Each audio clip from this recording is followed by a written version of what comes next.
rate R is equal to log 2 of the cardinality of CG divided by n, which is equal to log 2 of, it'll be confusing to have R on both sides here. So rate is equal to this, log 2 of 2 to the nr minus 1 divided by n, which is nr minus 1 over n, which is r minus 1 over n, which goes to r as n goes to infinity. So this is somewhat analogous to when we did source coding and we accepted a penalty of 1 bit. That 1 bit vanishes as n goes to infinity. So basically here we're accepting a penalty of 1 bit in order to throw out all the bad code words.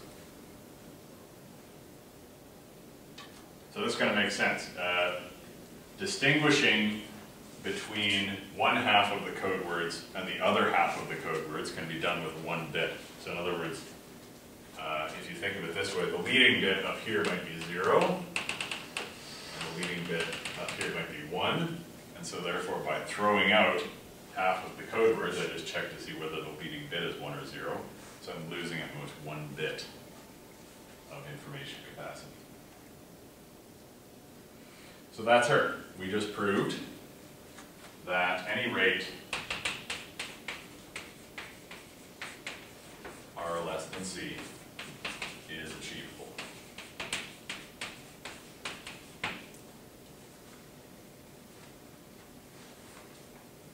So pretty cool, eh? In other words, it doesn't matter what the noise is, as long as you can calculate capacity, you can communicate reliably at any rate up to capacity with probability 0 of error. The probability of error goes to 0. So these codes exist. You can do this. And it doesn't matter how strong the distortion is, as long as your rate is low enough, you can communicate with arbitrary reliability. Message length. Pardon me? The message length can be enormous.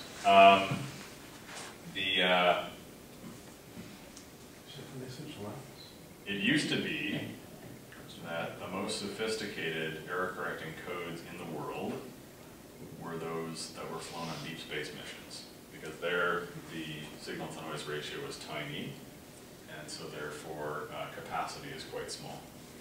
But nonetheless, in fact, prior to 1993, when a new class of codes called the turbo codes were invented, the most sophisticated error-correcting codes ever developed were developed for the Galileo space probe.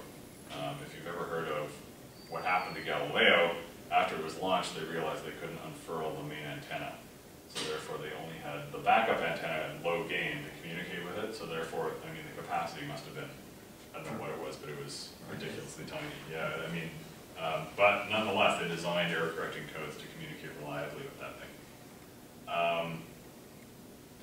So anyway, that's the takeaway message. You can communicate reliably no matter what the noise is, as long as you're at less than capacity. Next time, we will show the converse of this, which is that if you're above capacity, you can't communicate. And actually, we need a different mathematical technique to show that. Any questions? Alrighty, see you on Thursday.